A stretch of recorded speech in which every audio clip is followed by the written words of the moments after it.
Alright guys, so welcome to my Star Trek Q&A. This was the latest Q&A that I had posted on Patreon, and as always, if you guys would like to have be part of those Patreon videos as well as check out some other videos, hit the link below, head on over there, hit the second tier. That'll allow you access to all the exclusive videos as well as the polls and whatnot, but more importantly, allow you to send me questions for videos to ask sorry, tongue-tied, it's been a long day. Basically, whenever I do a Q&A, you guys can send me questions for the next Q&A topic. And like I said, this is the Star Trek Q&A. So, I want to thank everyone who sent in questions, and let's get started. First set of questions come from Hunter Johnson, who asks, what would Kirk think of Thrawn? I think it would be kind of an interesting matchup, because, well, not so much a matchup, but I think Kirk would see that Thrawn is a master strategist as well as a deadly threat. Thrawn would definitely be... actually kind of works as an early Star Trek villain when you think about it, but that we're not here nor there. But yeah, I do see him as like a dangerous adversary, that it'd be like a cat and mouse thing between them. Second question, what would happen if Kirk and his crew landed on Beach City from Steven Universe? Again with the Steven Universe questions.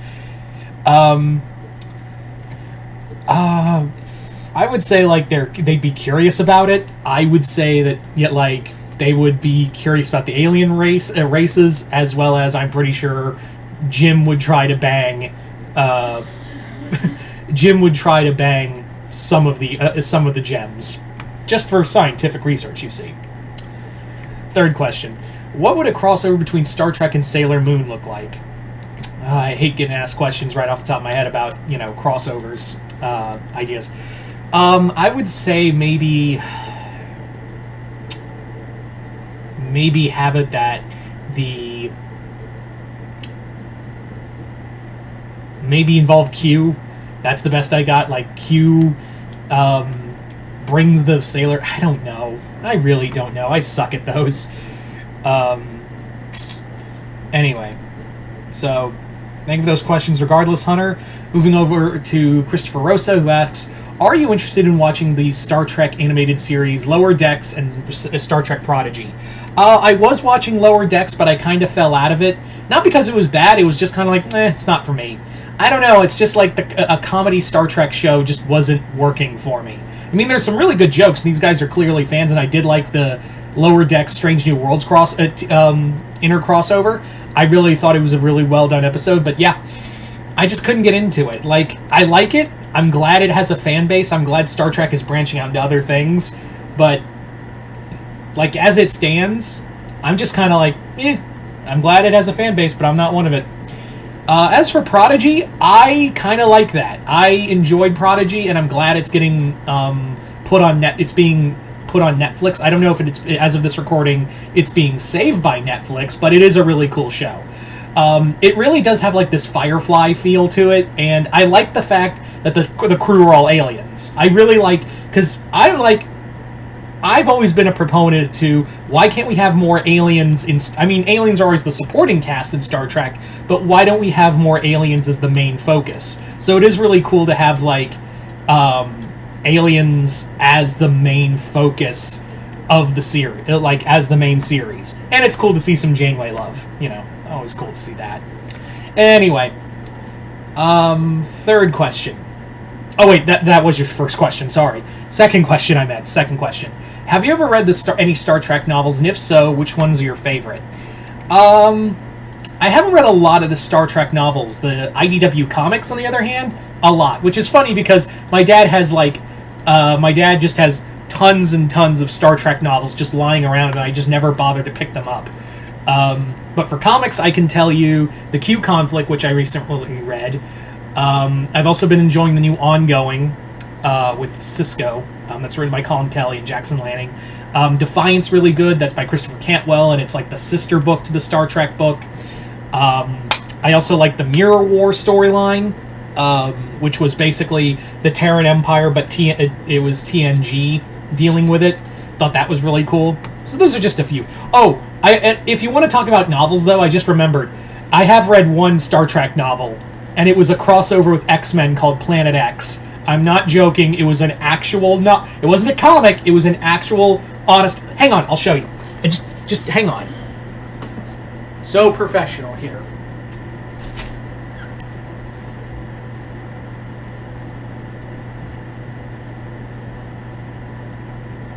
Just a second.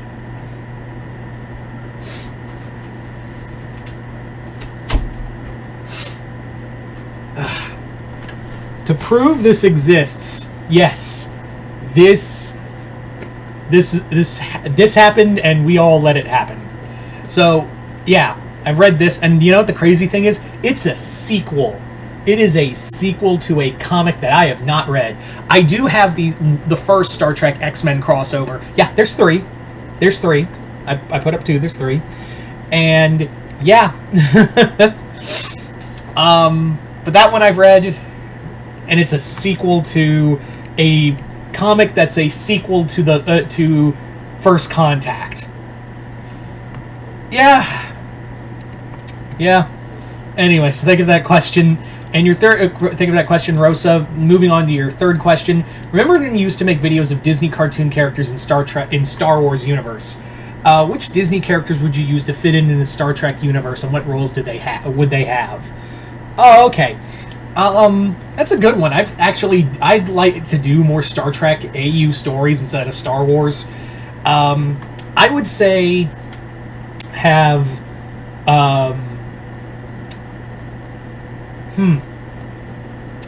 maybe have Anne as a new captain of a ship, and she's now been made into captain and has a crew of various walks of life, all working together. Like you have Ida, who is a half, like her and her sister are both half Vulcan, but Lilith was the logical one. She's the more illogical one. Like Lilith is more about her human emotions, where Lilith is more about her Vulcan heritage and whatnot. I would say also that I'd probably have I'd have Stan as the science officer, like the grizzled... actually, no. I'd have Stan as the medic, like our bones fill in. And I would probably have, I'd have to think about this more, but maybe have Dipper as a member of the Marquis. Just a wild idea. Or probably have Sasha. No, Sasha would definitely be part of the Marquis. And Dipper would probably be, I don't know... I wouldn't say he's not the Barclay of this series, but I would say... He'd probably be the ensign, like the teleporter guy. There you go. That's kind of a loose idea I got right there for you. Thank you for those questions, Christopher Rosa. Moving on now to Cyborg 19.99, who asks, what if Zim stole the Enterprise E ship? Utter chaos, because that dude Zim would not know how to pilot the Enterprise E. There is no way that he would just be crashing it left and right. No matter what he did, he would just be bumping everywhere into other ships. There's no other way around it. So yeah, it's kind of the loose idea. It's kind of the loose thought process on that. Second question: how would you do a Cowboy Bebop Star Trek crossover? Probably. I'd probably have it be.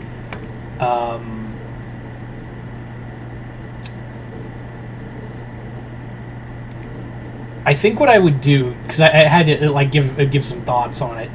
I think what I would do, honestly, is have it be that because it's a different timeline and Earth is destroyed, so I'd have it that maybe Spike is hired. Spike and the crew and the rest of the crew are hired to steal some kind of technology that opens doorways to other universes. Faye fucks, Ed or Faye or Jet, someone fucks around with it, and it opens a doorway to another universe, into the Star Trek universe. That's the best I got. Third question: who is smarter, Kirk or Doctor Doom? That's not even a question, really. That made me... I took a look at that, and I was like, there's... What? You're joking, right? We're having this conversation? We're really... It's Doctor Doom.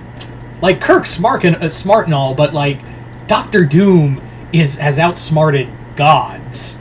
He's outsmarted Celestials. Kirk has just bluffed. Like, Kirk just kind of bluffs his way against godlike beings, or punch them. And Doom does punch them too, but, like, yeah. It's not it is in no way, shape, or form a contest when it comes down to it. It's Dr. Doom.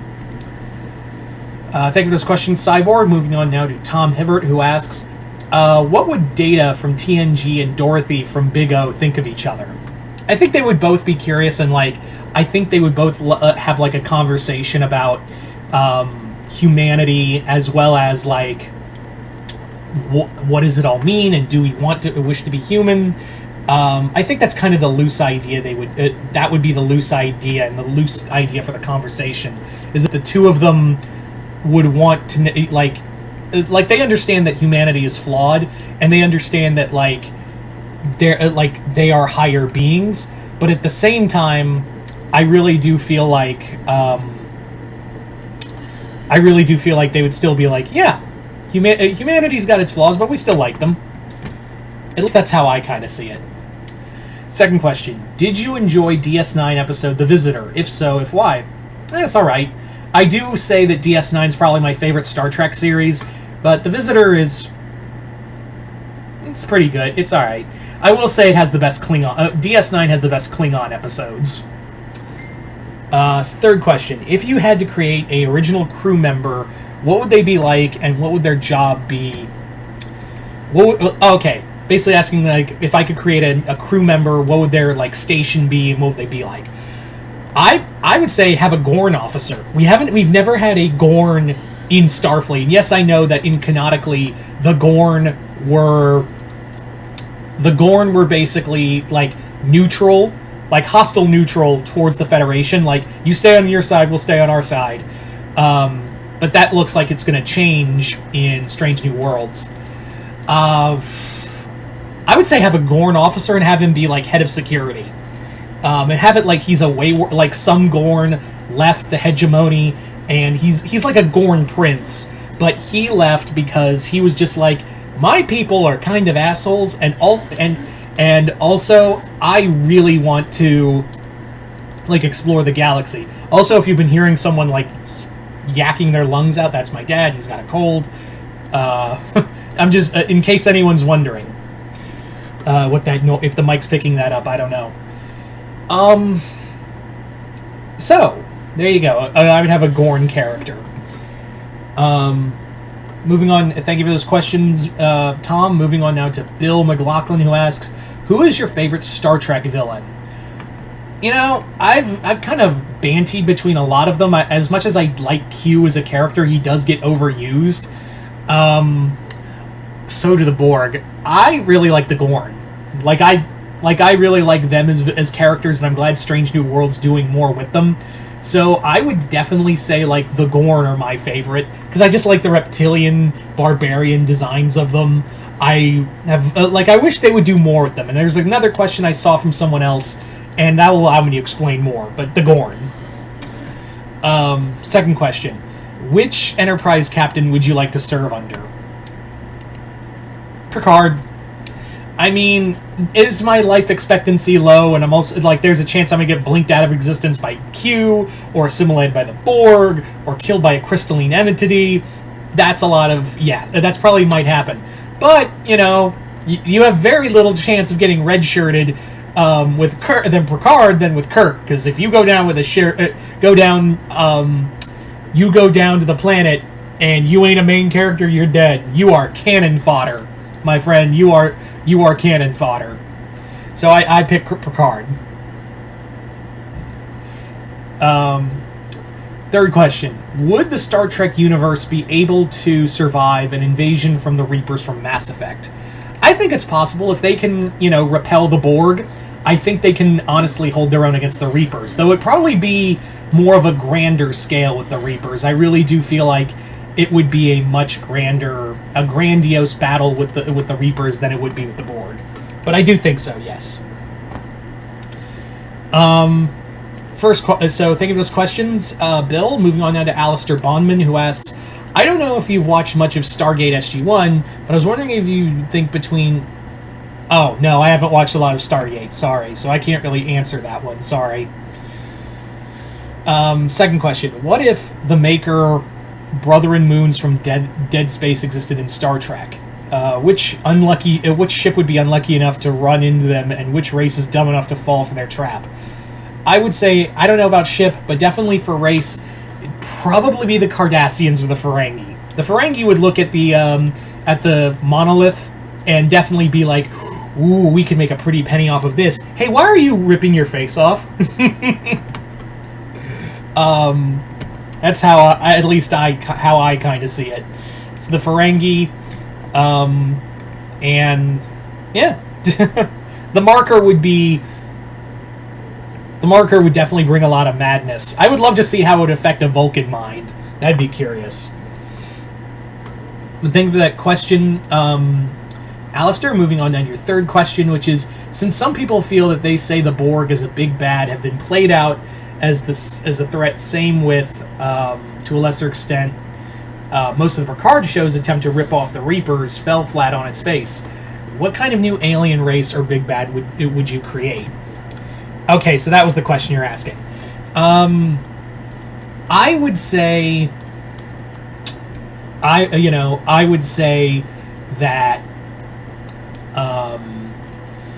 my idea for an alien race would probably be something close to the maybe like something like a mix of the Yuuzhan Vong from Star Wars and the Tyranids from Warhammer, like insectoid, like biomechanical creatures, kind of like Species 84271. I think that's the numbering, but yeah, something like that. That's the best I got right now. Thank you for those questions, Alistair. Moving on now to Jason Voorhees 2011, who asks, most underrated Star Trek villain. Most underrated, I would say the Gorn. Like I said before, the Gorn are probably some of my favorite villains to see, and I'm glad they're finally getting spotlight in Strange New Worlds. But they got overshadowed for the longest time, and they were the coolest design ever.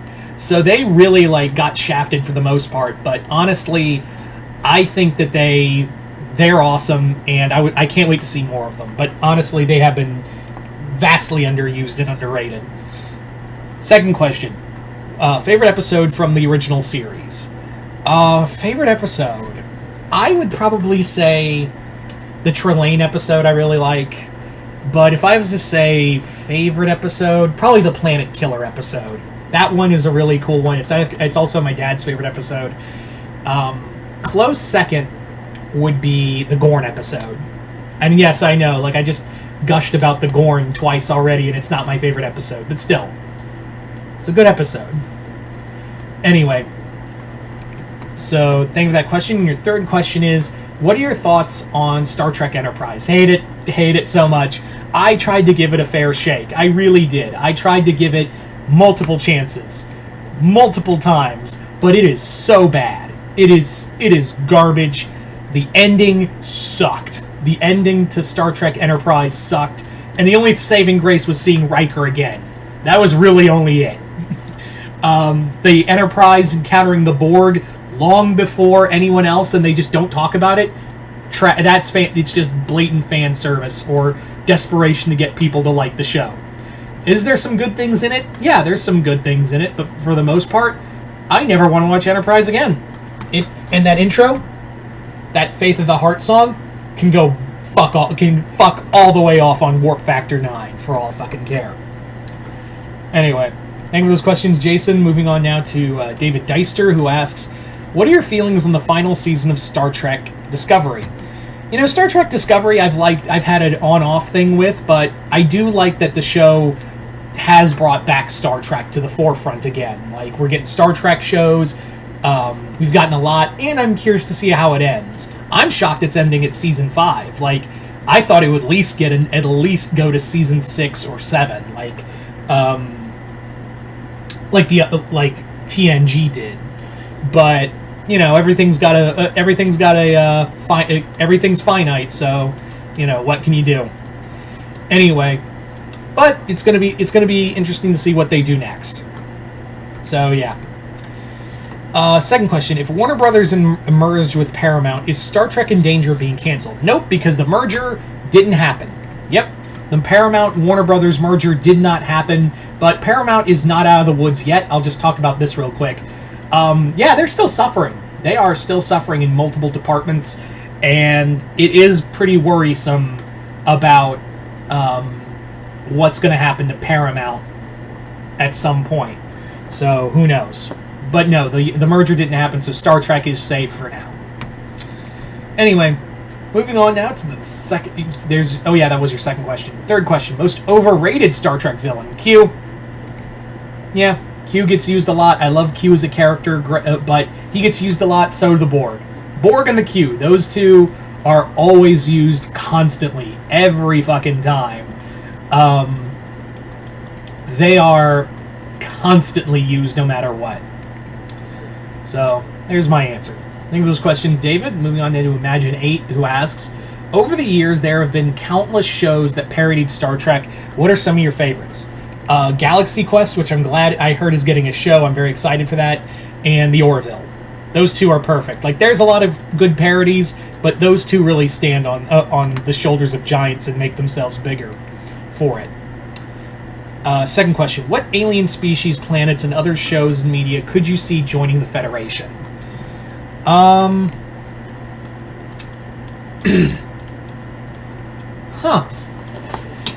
Maybe the Jirai?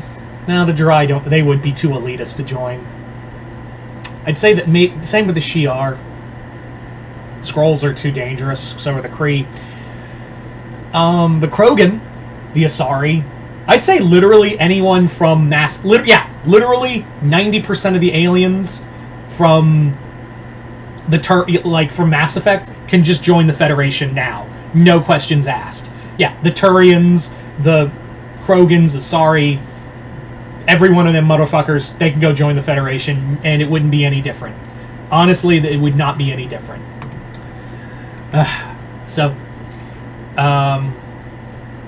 Yeah. I would also say, to make, as for other characters, who else could join the Federation? Because, again, Mass Effect, that was too easy, because it literally is already the Federation.